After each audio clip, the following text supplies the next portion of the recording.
안녕하세요. 오늘도 사연 살롱을 찾아주셔서 감사합니다. 저는 저의 삶을 되찾기 위해 결혼 2년 만에 이혼한 30대 여성입니다. 저는 강압적이고 가부장적인 아버지 밑에서 자라 아버지가 원하는 삶을 살았어요. 제 삶을 한마디로 정의하자면 잘못 재단된 맞춤 양복이었어요.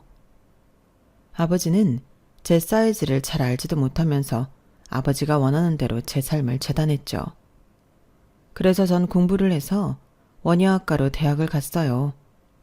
그리고 졸업 후 아버지의 요구대로 카페와 베이커리를 창업해 운영하고 있어요. 전 아버지 삶의 부속품이었어요. 강압적인 아버지 밑에서 전 힘이 없었어요.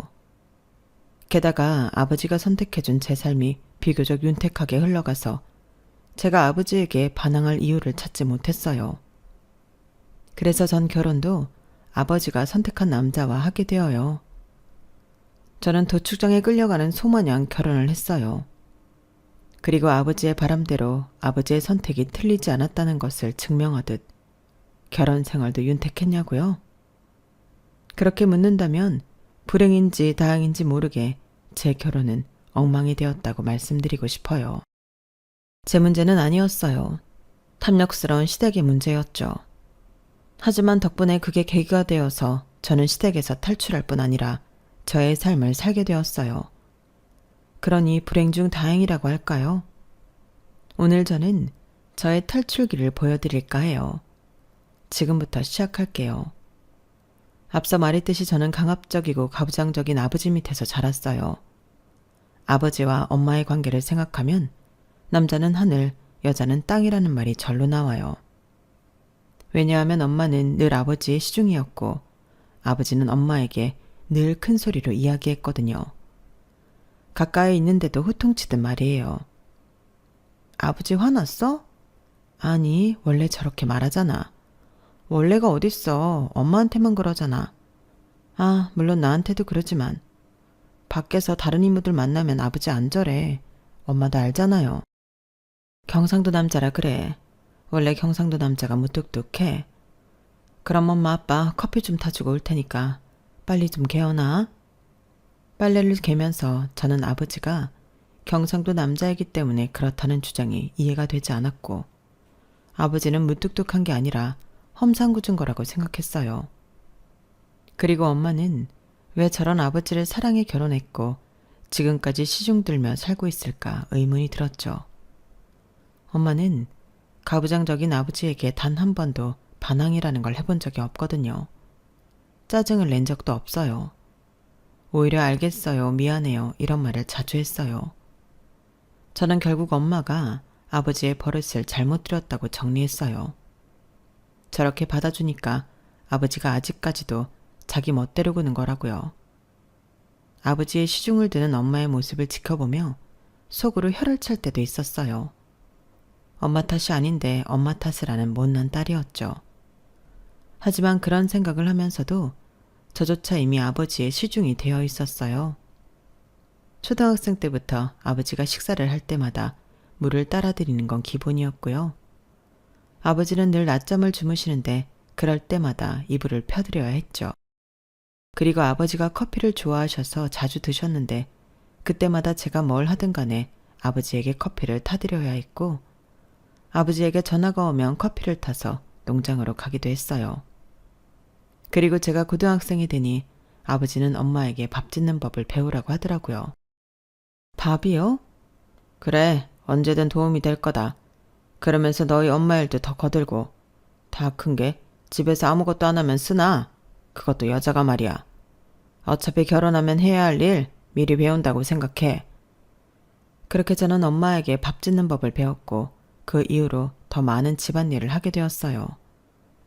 저는 한 번도 학교 생활을 하면서 친구들과 늦게까지 논 적이 없어요.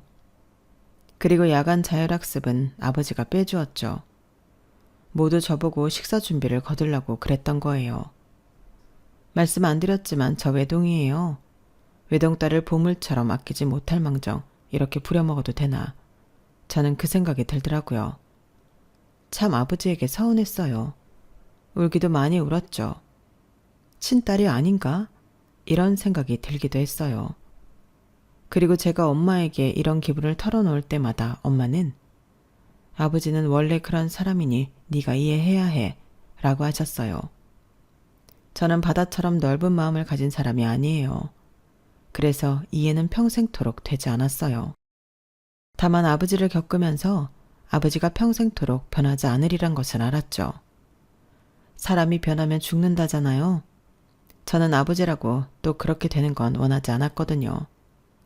그래서 이게 저에게 주어진 운명이라고 생각했어요. 그러면서 아버지의 언행에 덤덤해졌어요. 그리고 아버지가 저에게 요구한 것들에도 덤덤해졌고요. 그래서 아버지가 늦게까지 공부를 시켜도 고등학교 3학년이 되어 갑자기 원예학과에 지원하라고 엄포를 놓아도 대학에 가고 난 뒤에 장학금을 받지 못하면 집에서 내쫓는다고 협박을 해도 친한 친구가 마음에 들지 않는다는 이유로 친구에게 찾아가 저와 놀지 말라고 억지로 손절을 시켜도 가족 사업을 시작하라며 갑자기 첫 직장을 그만두게 해도 아버지는 그런 사람이니까 받아들였어요. 아버지가 하라는 대로 했죠. 반항은 일치하지 않았어요. 반항을 한다는 건 일종의 성공에 대한 기대가 있다는 건데 저는 전혀 그런 기대가 없었거든요. 오히려 해보기도 전에 낙담했죠. 전 단 한 번도 무언가를 갈망한 적이 없어요. 하지만 제게 사랑이 부러워요. 제가 연애도 아버지에게 책 잡힐까 하지 않았거든요. 몇 번의 기회를 밀어냈죠. 그런데 그간의 사랑은 미약했던 걸까요? 어느 날 불어오는 춘풍에 저는 맥없이 사랑했어요. 상대는 제 가게에 오는 단골 손님이었어요. 제가 아버지의 요구대로 가족 사업을 시작했다고 했잖아요. 저희 아버지가 크게 딸기 농장을 하세요. 딸기 하우스만 5채를 가지고 있죠.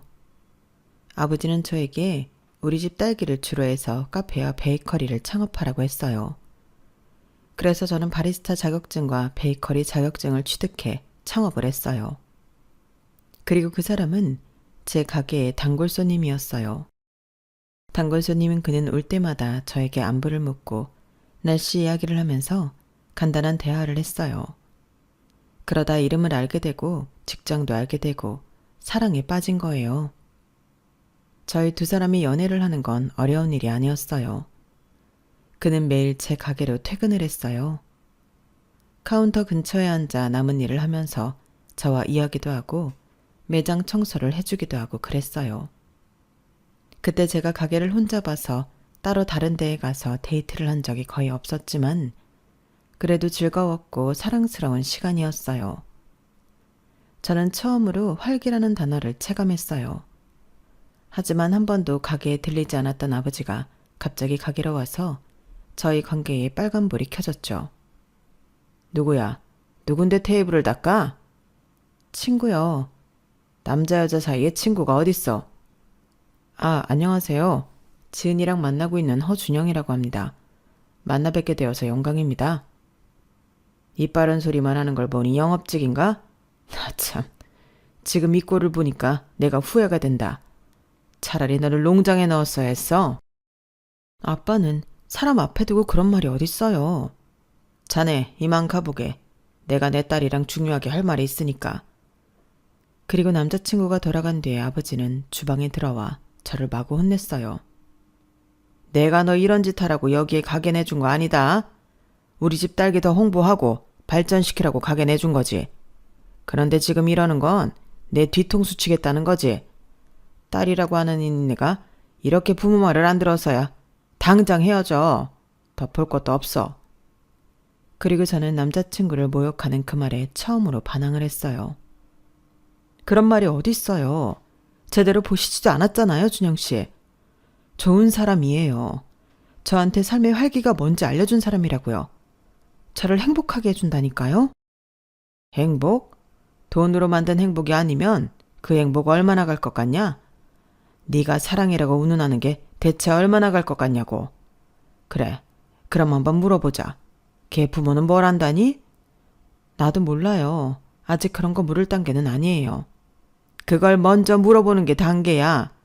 왜 그런 거 중요한 걸 뒤에서 물어서 시간 낭비만 하는데. 내가 널 이렇게 헛똑똑이로 키웠니? 아무짝에도 쓸모없는 놈이다. 헤어져. 아빠는 분명 말했다. 저는 그 뒤로 아버지에게 크게 상처를 받아서 아버지와 말을 하지 않았어요. 아버지가 말을 해도 무시하고 아버지가 시키는 집안일을 전혀 하지 않고 방 안에만 틀어박혀 있었죠. 그러면서 식사도 같이 하지 않았어요. 저는 아버지와 식사조차 하기 싫었어요. 그러다 가출까지 하게 되어요. 남자친구의 집에 들어갔죠. 아버지는 매일 가게로 찾아와 집에 돌아오지 않으면 가게도 빼버리겠다고 말했고 저는 빼도 좋자고 다른 일 할 거라고 소리를 질렀어요. 아버지는 처음 보는 제 모습에 당황했어요. 남자애 미쳐서 지금 네가 하는 짓 나중에 언젠가 후회할 거다. 이제껏 내가 한 말대로 해서 네가 안 된 게 뭐가 있니? 부모라는 게 다 그런 거다. 이제껏 쌓아놓은 지식을 가지고 자식을 풍요롭게 만드는 거. 그게 부모가 하는 일이야. 그런데 네가 이런 식으로 나와? 정신 똑바로 차려라. 지금 네가 잡아야 할 동아줄은 나야. 그리고 며칠 뒤 예상치 못한 일이 일어났어요. 남자친구가 제게 이별 통보를 한 거예요. 저는 남자친구에게 무릎을 꿇고 싹싹 빌었어요. 그런데도 남자친구는 마음을 돌리지 않았어요. 나 좋자고 널 불효녀 만들 수 없어. 아버님 말이 다 맞아. 자식 이기는 부모 없지만 이긴 자식은 효자라고 할 수 없지. 이길 때까지 잘할 것 없잖아. 그리고 미안해. 내 그릇이 작아서. 그동안 행복했어. 그렇게 전 쓰디쓴 첫 이별을 했고 시련의 아픔으로 한 달에 6kg나 빠졌어요. 그리고 나중에 들으니 아버지가 남자친구를 찾아갔다고 하더라고요. 저는 그 말을 듣고 아버지가 미웠어요. 드라마처럼 돈을 쥐어주진 않았지만 온갖 모욕을 줬을 거예요. 그 모욕을 견디지 못한 남자친구가 너무 안쓰러웠어요. 저는 이 사실을 알기 전까지 남자친구에게 연락을 했는데 그 이후로 하지 않았어요. 제게 그럴 자격이 없더라고요. 그리고 아버지는 빈틈을 타 제게 중매를 보라고 했어요. 아버지 지인 중에 고추 농사를 짓는 할머니가 있는데 그 댁 손자가 참 괜찮다고 소문이 났다고요. 저는 거절할 힘도 없었고 이미 제 인생은 망했다고 생각해서 알겠다고 했어요. 그렇게 저희 가족은 중매 겸 상견례처럼 온 가족이 모여 식사를 했어요. 어른들만 신나서 떠들었죠. 첫 만남의 예단은 얼마, 결혼식은 어디서 이런 이야기를 했어요. 가끔은 저와 그댁 아들눈이 마주쳤는데 저와 비슷한 표정을 짓고 있더라고요. 딱 봐도 알 수 있었어요. 이 사람도 보통 휩쓸리는 사람이 아니구나 하고요. 저는 제 결혼에 대해 어떤 어필도 하지 않았어요. 시련의 아픔으로 고통스럽기도 했고 이보다 더 최악일 수는 없다고 생각했거든요. 그러니 일주일 만에 결혼 날짜를 잡더라고요. 엄마, 시어머니와 함께 웨딩드레스도 맞추고요. 그리고 낯선 남편과 어색하게 웨딩 사진도 찍고 그렇게 결혼을 하게 되었어요. 제 결혼 생활에 대해 이야기하기 전에 잠깐 시댁 이야기를 할게요. 중매를 선 남편의 할머니는 친할머니로 저희 친정이 사는 동네에 사시고 고추 농사를 하세요. 크게 하는 건 아니고 1년 벌어 1년 살 정도로 고추 농사를 한다고 들었어요. 그리고 저희 시아버지는 군무원으로 재직하다가 퇴직 후 시할머니를 돕고 있어요. 시아버지는 형제가 2남 3녀인데 형이 은행원이어서 본인이 고추 농사를 물려받을 거라고 생각하고 있어요. 저희 시어머니는 마트에서 아르바이트를 하시고요. 그전에도 다양한 아르바이트를 하며 생계를 유지했어요. 넉넉하진 않지만 부족하지도 않으려고 그랬죠. 그렇게 남편과 시누이를 키웠어요. 남편은 결혼 당시 인테리어 회사를 다니고 있었어요. 그리고 남편과 3살 터울의 시누이는 3년 전 항공과를 졸업해놓고 있었죠. 시누이는 대기업 항공사에 취업하고 싶어 했어요. 대기업 항공사가 아니면 취업하지 않겠다 했죠. 그래서 제가 결혼할 때 시누이는 무직 상태였어요. 이렇게 말하고 보니 저희 아버지가 왜 저와 남편을 결혼시켰는지 저조차도 의문이 드네요. 고작 이런 남자와 집안과 결혼시키려고 저를 그 사람과 헤어지게 했다니. 하지만 아버지는 한 가지만 봤어요. 사실 아버지도 남편의 집안이 성에 차지 않았어요. 하지만 오직 시할머니만 보고 결혼시킨 거예요. 시할머니의 고추밭과 시할머니가 사는 5억짜리 단독주택, 그리고 옆집이기 때문에 잘 아는 시할머니의 성품을 본 거예요. 시할머니가 동네에서 유명한 여장부거든요. 겉모습만 그런 게 아니라 성격도 시원시원하고 남편과 일찍 사별하고 5남매를 키우며 생활력도 대단했어요. 그리고 아버지와 시할머니는 이모 조카하는 사이였어요. 조금 시간을 거슬러 올라가야 하는데요. 저희 돌아가신 친할머니가 시할머니와 언니, 동생 하던 사이예요. 저희 친할머니도 혼자서 자식들을 키워 서로 유대감이 있었죠. 무척 친하게 지내셔서 어릴 때부터 아버지는 시할머니에게 이모라고 불렀어요. 하지만 그 당시는 이렇게 친밀하지 않았어요. 사이가 돈독해진 건 저희 시할머니가 돌아가신 이후부터예요. 저희 친할머니가 아버지가 제대를 하고 얼마 안 돼서 갑자기 돌아가셨어요. 정말 갑자기 돌아가셔서 장남인 아버지는 급하게 딸기 농장을 물려받아야 했죠. 장례식에서도 정신이 없었어요. 그때가 겨울이어서 바쁠 때였거든요. 계속 농장을 왔다 갔다 해야 했죠. 그때 가장 많은 도움을 주신 게 시할머니예요. 그리고 장례식 이후에도 시할머니는 딸기 농장에 찾아와 갑작스럽게 딸기 농장을 물려받은 아버지에게 큰 도움이 되었어요. 아버지는 아직도 당신이 하우스를 5채나 가질 수 있었던 게 시할머니 덕분이라고 말해요. 그래서 제 결혼 상대를 찾을 때 시할머니에게 적당한 사내가 없냐고 물었고 시할머니는 자기 손주는 어떠냐고 되물어보셨어요. 아버지는 시할머니의 아들, 그러니까 저희 시아버지가 당신 수준에 맞지 않는다는 걸 알았어요. 하지만 시할머니의 농장을 물려받으면 어느 정도 수준이 맞지 않을까 해서 중매를 결정한 거예요. 그리고 솔직히 아버지는 급하셨겠죠.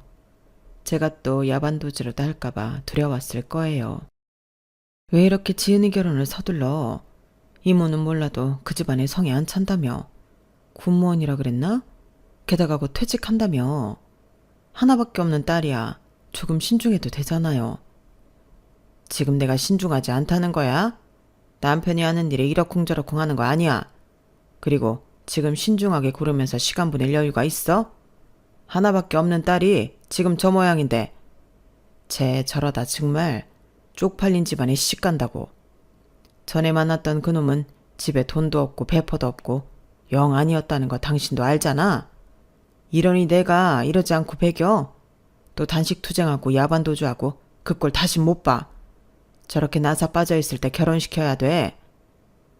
그렇게 저는 결혼을 해서 3살이나 어린 남편과 내외하며 결혼 생활을 했어요. 제 결혼 생활을 말씀드릴까요? 일단 저희 부부는 각방을 썼어요. 서로 부모님들에게 이 사실을 들키지 않기 위해 안방에 킹사이즈 침대를 두었지만 같이 누워본 적은 단 한 번도 없어요. 저희는 각자의 서재에 있는 싱글 사이즈 침대에서 잠을 잤어요. 그리고 식사도 같이 하지 않았어요. 출근 시간이 다르기 때문에 사이가 돈독했어도 같이 식사를 안 했을 수도 있지만 저희는 누구 하나 식탁에 앉아 있으면 근처에 가지도 않았어요. 그리고 웬만하면 서로에게 말을 걸지 않았고 이야기를 해야 한다면 존댓말을 했어요. 호칭은 저기라고 하거나 있잖아요 라고 말문을 열었죠. 그러니 저희는 부부가 아니라 하우스메이트에 가까웠어요. 그래도 남편은 친정에 잘 하더라고요. 시댁에 어색하게 구는 제가 민망하고 부끄러울 정도로 남편은 친정에 잘했어요. 사근사근 말도 예쁘게 하고 항상 친정에 작더라도 선물을 사들고 갔어요. 그리고 저희 부모님이 뭘 하면 즉시 반응해서 자기가 하려고 했어요. 며느리처럼 굴었어요. 친정에서 뭐라도 하려고 했죠. 심지어는 딸기 일을 돕기도 했어요. 그러니 제가 안 부끄럽고 배기겠어요? 저는 시댁에서 그렇게 살갑게 하지 않았거든요. 어쩌면 불편해 보였을 수도 있어요. 제가 표정을 잘 못 숨겨서요. 저는 남편이 친정에 하는 모습을 보고 많이 반성했어요. 그리고 이왕 이렇게 된 거 나도 잘해보자 싶어 남편을 흉내냈죠. 그리고 아버지는 남편을 꽤나 마음에 들어했고 남편이 농사일을 돕는 모습에 흡족해 했어요. 그래서 남편의 차를 바꿔주었죠. 외제차로요. 그리고 아버지는 남편에게 자기 밑에서 일을 배워보라고 했어요. 회사는 하나의 기계고 직원은 부속품일 뿐이야. 그것보다 내 밑에서 일하면서 나중엔 자네가 자네의 방식대로 꾸려나가라고. 남자라면 그 정도 배짱은 있어야지. 남편은 고민을 하더니 시댁에서 적극 찬성하는 바람에 사표를 쓰고 딸기 농장에서 본격적으로 일을 배우기 시작했어요. 그리고 신우이는 제가 운영하는 카페에서 점장으로 일하게 되었어요. 제가 신우이가 항공과에서 졸업하고 무직 상태라고 말씀드렸죠. 제가 일자리를 주기 전까지도 마찬가지였어요. 무직 상태였고 계속 대기업 항공사가 아니면 취직하지 않겠다고 했죠. 하지만 취직 준비는 무슨 아르바이트도 하지 않았어요. 신우이는 시부모님에게 카드를 받아 흥청망청 쓰며 집에 처박혀 있거나 친구들과 놀다 들어오기를 반복했죠. 그게 시부모님이 안쓰러웠나 봐요. 우리 딸이 참 영리한 애인데 학교 다닐 때도 성적이 좋았어. 그런데 자꾸 떨어지니까 자신감을 잃나 봐. 이젠 준비도 안 하는 것 같아. 그래서 그런데 세아가 네가 우리 딸 좀 써줄 수 있겠니? 카페에서 무슨 일이어도 좋으니까 좀 시켜줘. 제가 어떻게 아가씨랑 같이 일을 해요. 아가씨한테 뭐 하나라도 시키겠어요? 시켜야지. 네가 사장인데. 그래도 괜찮아. 나는 다 이해해. 호랑이도 제 말하면 온다고 저기 오네. 지훈아, 너 이제 앞으로 새언니 가게에서 일해라. 언니가 너 시켜준대. 그럼 나 사장 되는 거예요? 얘 좀 봐. 사장은 무슨 사장이야. 그건 천천히 생각하고 일단 아르바이트부터 시작해야지. 안 그래, 세아가? 제가 일단 생각을 좀. 믿을 사람은 가족밖에 없어. 생팍 모르는 남보다 가족한테 맡기는 게 낫지. 생각은 무슨. 아버지한테 상의를 하고 말씀드릴게요. 어머, 너 그거 네 가게 아니니? 왜 사돈어른한테 물어봐야 해? 아르바이트 뽑을 때도 그러니? 아니죠. 아르바이트 뽑을 땐 그러지 않죠. 제가 다 결정해요. 하지만 이번 일은 아버지에게 여쭤봐야 할 것 같아서. 아니, 솔직히 그게 나름 거절의 표현이었어요. 어떻게 신우이랑 일을 해요? 하지만 시부모님은 제 의도를 알아차리지 못하는 건지 알아차리려 하지 않는 건지 계속 신우이를 꽂아달라고 하더라고요. 그리고 아버지에게 말하니 아버지는 흔쾌히 그렇게 하라고 했어요. 그렇게 해. 가족끼리 당당하게 뭉치면 좋지 뭘 그래? 그리고 너도 참 인정이 없다. 사돈 아가씨가 안쓰럽지도 않아? 그거 다 삐뚤어진 거야. 요즘 취업시장이 어떻게 되려고 그런 인재를 못 알아차리는지. 저번에 보니까 유독 예쁘고 그렇더만. 승무원이면 예쁘면 장땡 아니야? 그럼 아르바이트부터 시작하라고 할게요. 뭐? 아르바이트? 너는 참 왜 이렇게 인색하니? 그리고 사돈 아가씨한테 아르바이트부터 시작하라고 하면 내가 뭐가 돼? 내 결정에 먹칠당하는 건 내 얼굴이야. 바로 점장으로 둬. 아니면 매니저로 두든지. 그렇게 해서 신우이는 제 카페의 점장이 되었어요. 물론 하는 일은 아르바이트 수준이었죠. 그래서 제가 하는 일엔 변함이 없었어요. 카페도 살피고 베이커리도 살피고 바빴죠. 그리고 저희 아버지는 남편이 마음에 들어서인지 시댁에 굉장히 잘해주셨어요. 결혼을 하고 첫 명절이었는데요. 저에게 샤넬 가방과 롤렉스 시계를 주더니 시부모님에게 가져다 주라고 하더군요. 그리고 시누이에게는 프라다 지갑을 선물하셨어요.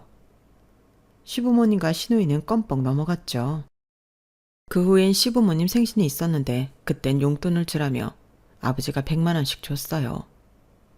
저는 저와 남편이 드릴 용돈을 합쳐 150만 원을 각각 드렸죠. 그때도 얼굴이 붉어지실 정도로 좋아하더라고요. 그리고 시부모님이 시할머니가 사시던 집에서 이사를 할 땐 아버지가 돈을 보태셨어요.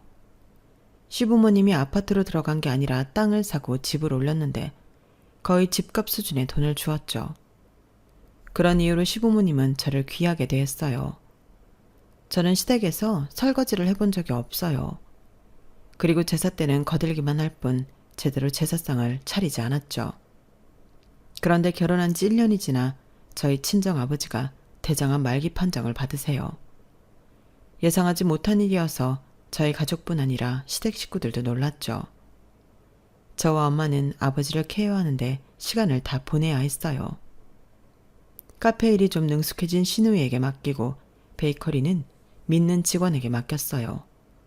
엄마도 딸기 농장을 남편에게 맡겼고요. 그러면서 입원을 하지 않겠다는 고집스런 아버지를 케어하고 병원에 모셔다 드리고 했어요. 정말 정신없는 1년이었죠. 그런데 시댁에서는 저희 아버지가 아픈 와중에도 명절 선물, 생신 용돈을 기대하고 있었어요. 저희 친정 식구들은 정말 정신이 하나도 없어서 명절이 뭐예요? 생신이 뭐예요? 오늘이 월요일인지 수요일인지도 몰랐는데요. 그러니 대놓고 실망하더라고요. 아무리 사돈어른이 아프시지만 가족 행사는 치러야 하지 않니?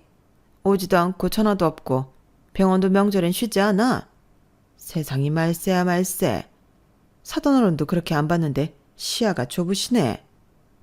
그리고 시누이와 남편이 혼자 일하는 것을 못마땅하게 생각했죠. 그래서 이제 아버지가 아프고부터 저에게 일을 시키더라고요. 설거지를 하라고 눈치를 줘서 설거지를 하기 시작했고요. 제사뿐 아니라 단순한 식사 자리에도 은근슬쩍 뒤집개와 같은 조리도구를 쥐어주었어요. 그리고 저보고 일을 못한다며 구박을 했죠. 언니는 카페에서는 잘만 하면서 여기서는 왜 그래요? 배운 적 없어요? 그러게, 야물딱지낸 줄 알았는데 완전 잘못 봤구나. 거기 탄다! 불 앞에서는 딴 생각을 하면 안 되지. 그리고 시댁 식구들은 제가 시누이와 남편을 혹사시킨다고 생각했어요. 우리 아들이랑 딸은 언제까지 혼자 일을 해야 해? 아주 힘들다고 난리야. 특히 우리 지은이는 집에 들어오기만 하면 잠만 잔다니까? 뭘 먹지도 않고. 쟤 살 빠진 것 좀 봐. 너는 느끼는 것도 없니? 아무리 네 아버지가 아프지만 산 사람은 살아야지. 산 사람이요? 저희 아버지 아직 살아계신데요. 대장암이라며 그것도 말기. 그거 손 못 쓴다더라. 너도 마음의 준비해. 저는 그 말을 듣고 무조건 아버지를 살려내야겠다고 생각했고 다시는 시댁에 갖다 바치지 않겠다고 다짐했죠. 하지만 하늘은 제 편이 아니었어요. 아버지는 1년 동안 아프기만 하다가 돌아가셨어요. 이번은 죽어도 안 하겠다고 해서 집에 와서 돌아가셨어요. 동네에 구급차가 와서 온데간데 소문은 다 났고요. 그 소문을 들었는지 시아버지한테 전화가 오더라고요. 어떻게 이야기 들었다. 정말이지? 정말 가신 거야? 아, 네. 그렇게 됐어요. 아버님, 제가 나중에 연락을. 그럼 우리 아들이 드디어 그렇게 된 거니? 그렇게요? 아니다. 그래, 아무튼 잘 치르고 와라. 우리는 꼭 안 가도 되지? 조의금은 하마. 그리고 옆에 있던 남편도 전화 중이었는데요. 시어머니인 것 같았어요. 알겠어요. 알았다니까. 보고 갈게요. 저는 무슨 일인지 묻고 싶지도 않았어요. 그리고 장례식을 준비했어요. 아버지가 분홍이었다 보니 손님들이 많았어요. 저는 슬픈 것도 뒤로 한 채 사람들을 상대했죠. 시아버지는 조의금으로 10만 원을 보냈더라고요. 나머지 식구들은 조의금을 보내지도 않았고요. 별로 신경 안 썼어요. 기분이 썩 유쾌하지도 않았지만요. 그런데 조심스럽게 남편이 제게 와서 잠깐 집에 간다는 거예요. 손님이 이렇게 몰렸는데 말이에요. 갑자기요? 급한 일 있어요? 뭐 그런 건 아닌데 제가 꼭 필요하지도 않잖아요. 제가 아는 분들도 한 명도 없고. 뭐 필요한 거 있으면 말해요. 들러서 가져올게요. 들려요? 집에 간다면서요? 아, 본가요. 잠깐 오라고 해서. 저는 내심 서운했지만 그러기엔 저희가 제대로 된 부부 사이는 아니라고 생각해서 남편을 보냈어요. 그리고 1시간 뒤에 제 휴대폰으로 사진 몇 장이 날라왔어요. 시댁이었어요. 풍선이 창문에 마구 붙어있고 부잣길만 걷자라고 적힌 플랜카드가 있었죠. 그리고 제 베이커리에서 산 케이크가 있었고 갖가지 음식들이 있었어요. 술도 있었고요. 이게 뭐냐고 남편에게 물었어요. 그런데 남편은 보고도 답장을 안 했어요. 제가 전화를 했어요. 주변이 시끄러웠어요. 이거 뭐예요? 잠시만요. 이거 뭐냐니까요. 제가 다급하게 물은 뒤에 시어머니의 목소리가 들렸어요. 우리 아들. 세상에 우리 아들 복도 많지. 어떻게 그런 재산을? 그게 뭐 내 재산이에요. 아들아, 너 후계자로 키운 사람이 지금 죽었어. 그럼 뭐야? 네가 물려받는 거야. 그 어마어마한 딸기 농장을. 좋아해도 모자랄 판에 표정이 그게 뭐니? 파티야, 즐겨. 그리고 술잔이 부딪히는 소리가 들렸고 시댁 식구들이 흥얼흥얼 노래를 부르며 이제 돈방석에 앉았다고 이야기하는 소리가 들렸어요. 딸기하우스 한 채 이만큼 번다니까? 5채면 억소리 나게 벌게 생겼네. 어깨춤이 절로 난다. 저는 전화를 끊었어요. 너무 열이 받아서 숨이 제대로 안 쉬어지더라고요. 그리고 전 상복을 입은 채로 시댁으로 달려갔어요. 한 군데 들렀다가 갔어요. 제 베이커리에 들러 딸기잼이 가득 든 빅토리아 케이크를 가져갔죠. 시댁 현관문을 두드렸어요. 그러니 시아버지가 문을 열어주더군요.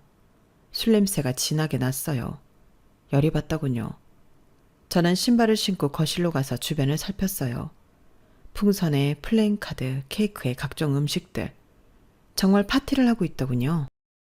저는 케이크를 꺼냈어요. 거지되는 거 축하드려요. 그러면서 빅토리아 케이크를 식탁에 던졌죠. 퍽 소리가 나더니 딸기잼이 주르륵 흘러 음식을 덮었어요. 어때요? 나름 댁들 미래 같은 걸 사왔는데. 이게 무슨 짓이야? 갑자기 쳐들어와선. 그리고 뭐? 거지? 이 케이크가 우리의 미래라고? 뭔 생뚱맞은 소리야. 그리고 저는 식탁을 뒤엎었어요. 그리고 창문으로 가 풍선을 터뜨리고 플랜카드를 찢었죠.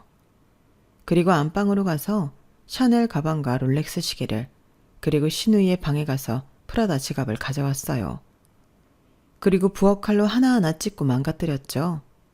시부모님과 시누이가 경악을 했어요. 소리를 지르면서 찢어진 잔해들을 끌어모았죠. 그리고 눈물을 뚝뚝 흘리며 저에게 욕을 했어요. 이게 무슨 짓이야? 내 첫 명품 가방에 대체 무슨 짓이냐고? 악독한 것 같으니라고. 미친 것 같으니라고. 악독하다뇨. 어떤 자식이 자기 아빠 죽었다고 파티하는 시댁을 가만히 두죠? 미쳤다고 내가 가만히 두겠어? 이제껏 부자놀이 한다고 즐거웠죠. 자식 하나 팔아서 부자놀이 한다고 얼마나 즐거웠겠어. 너도 즐거웠지? 누가 너같이 겉모습만 믿고 나대는 일을 점장으로 써주겠어. 그런데 어쩌나? 이제 내가 빈털터리로 만들 건데. 나도 좋아서 우리 아버지가 퍼주는 거 가만히 내버려둔 거 아니야. 뭐가 좋다고? 뭐가 예뻤어? 노블레스 오블리주라고 알죠? 불쌍한 사람들한테 부유한 사람들이 베푸는 거 말이에요. 난 그렇게 생각했을 뿐이에요. 그러니까 댁들한테 이런 것들 어울리지도 않는다고. 곧 체할 거라고. 뭐? 너 말 다 했어? 뭐 얼마나 대단한 부자라고 그런 소리를 해? 댁들보단 잘 살죠. 알잖아. 그러니까 나한테 살살 기었던 거잖아. 댁들도 알겠지만 이 결혼 어른들에 의해서 진행된 거지. 나와 댁 아들은 의견은 전혀 없었어. 우린 봉사한 거야. 나는 아버지를 위해서, 그리고 댁 아들은 댁들을 위해서 봉사한 거라고. 그런데 이제 그 봉사활동은 끝났어. 이제 참는 것도 끝났다고. 이혼할 거예요. 이혼? 그래, 할 수 있으면 해봐. 어차피 해봤자 재산 분할하면 일부는 우리 것이라고? 웃기는 소리 말아요.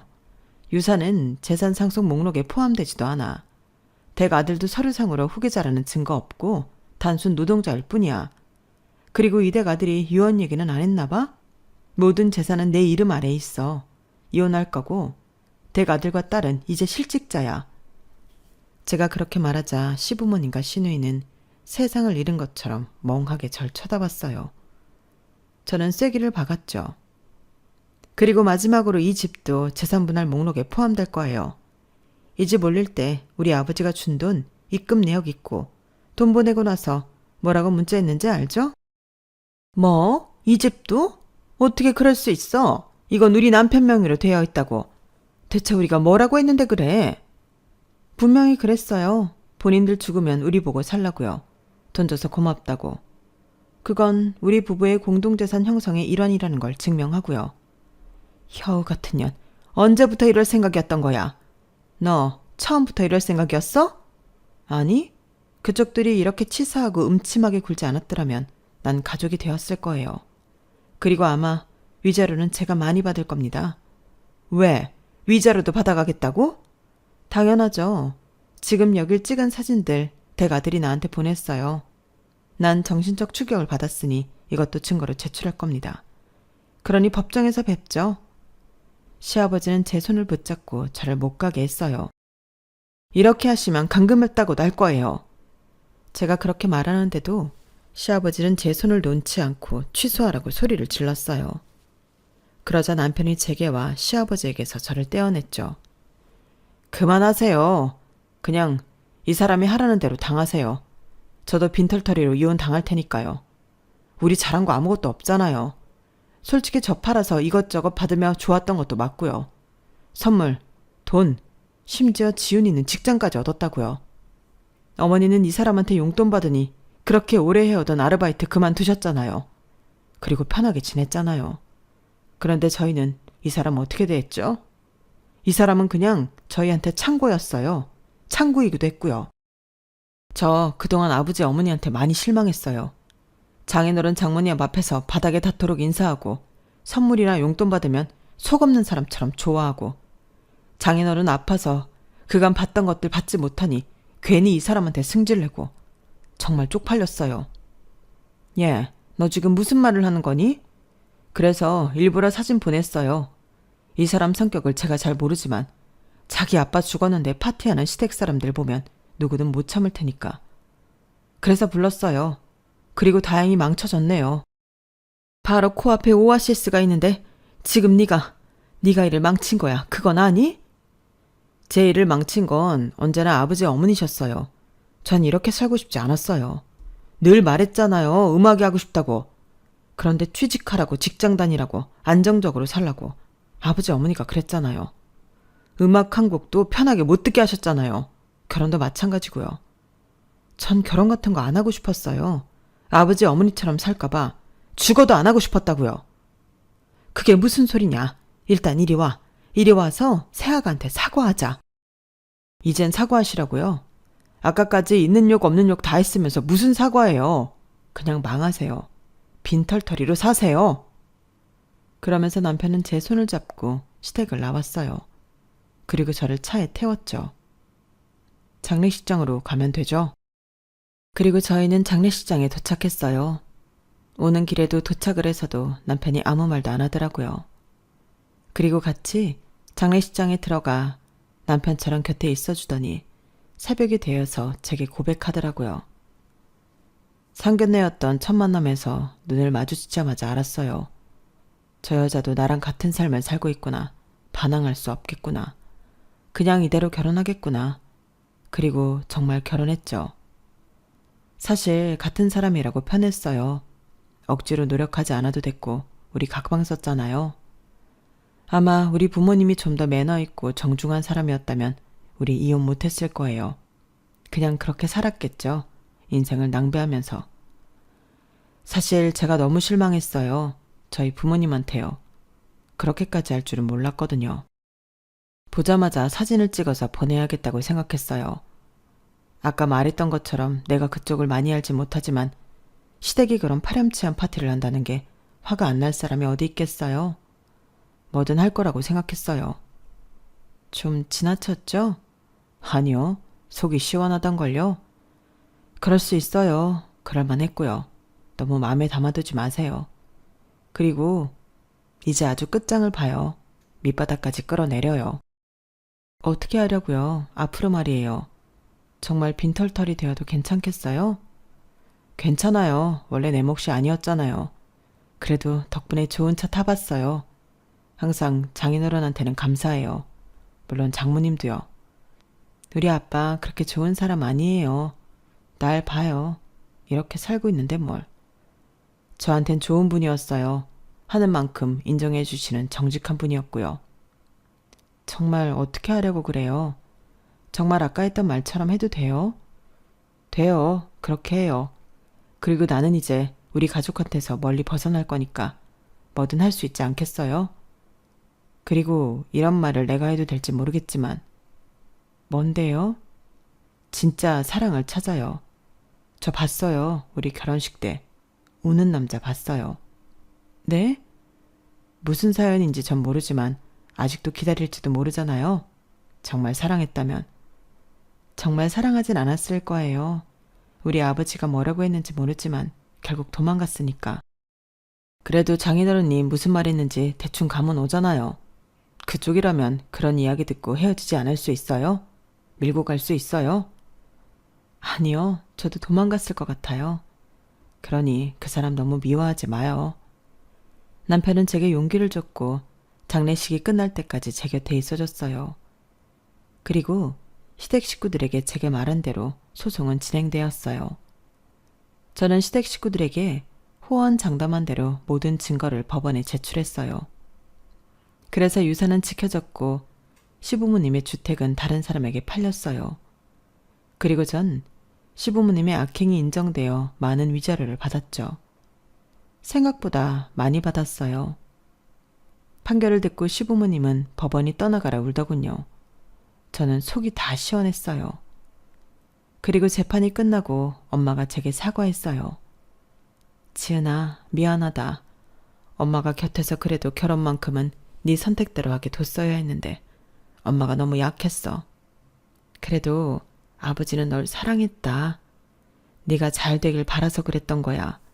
그러니 너무 미워하지 말아라. 전 고개를 끄덕였어요.